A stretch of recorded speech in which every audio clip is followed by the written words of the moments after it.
Going to be interesting to see how that one shakes out. Let's stay right now in Maui. Let's talk about the other game that went down between Ohio State, Texas Tech. Ohio State comes out on top. How about Justice Suing?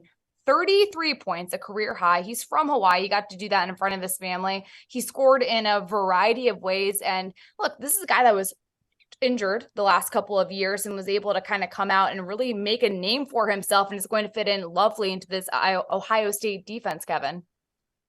I mean, put 80 points on Texas Tech and Mark Adams.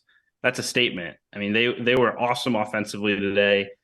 Obviously, Suing was great, and he was so much more assertive than I think I've seen him really ever. I thought maybe at Cal a couple times he was able to do that, but he's always been just kind of a second, a third option, a guy who defends and makes plays and is opportunistic. And I just felt like today in the second half, he wouldn't let him lose. And, driving the basketball hard, getting fouled. He had 5 assists and 1 turnover too, which is awesome.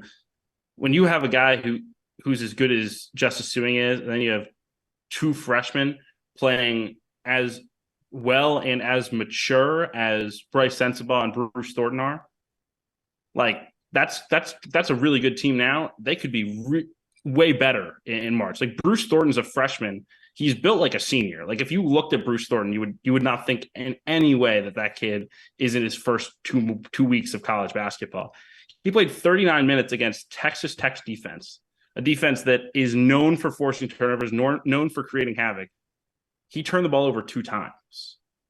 Like that is awesome for a young point guard. And I think coming into the year, you kind of wonder with them would likely be the full-time point guard. He's such a versatile, unique player, but he's not a guy that you really want dominating the basketball.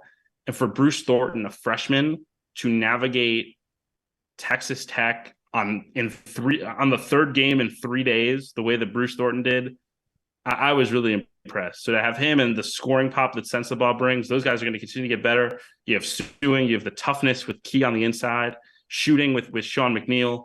This team is very complete. We'll see if they guard. I know that's been a problem in the past, and I didn't think they were great today on that end of the floor.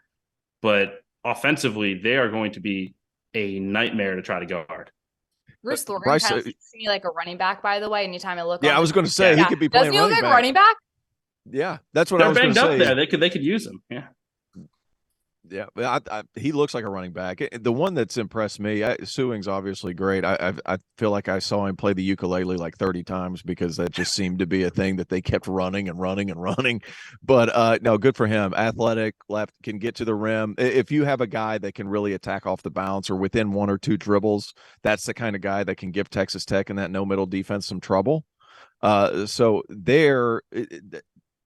That's obviously why he goes for 33, right? Because he can make things happen quick, doesn't take a lot of time with the ball, and he attacks right away. The other guys, I feel like Ohio State's, they're in that tier where I feel like that's a team in the Big Ten that's going to get better because of that youth. And I think Bryce Sensabaugh is a dude. Like he has really worked on his body. He's lost some weight. He's explosive. He can create off the bounce.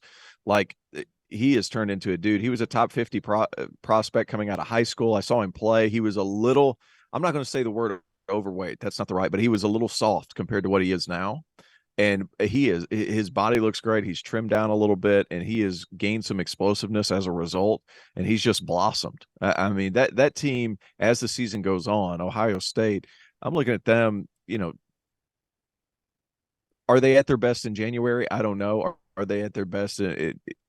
If they can continue to get better, I feel like that team is a top 5 or 6 team in the Big Ten. If they're going to get better, though, Zed Key has to be better than 2 for 5 because he's the type of player who Ohio State seems to want to really incorporate and have a huge identity within the offense. And he just hasn't quite been able to establish himself as that guy yet, Kevin. Yeah, I thought he struggled with length, especially a guy like Bacho, who's super long and super mobile. I thought that was a problem for him.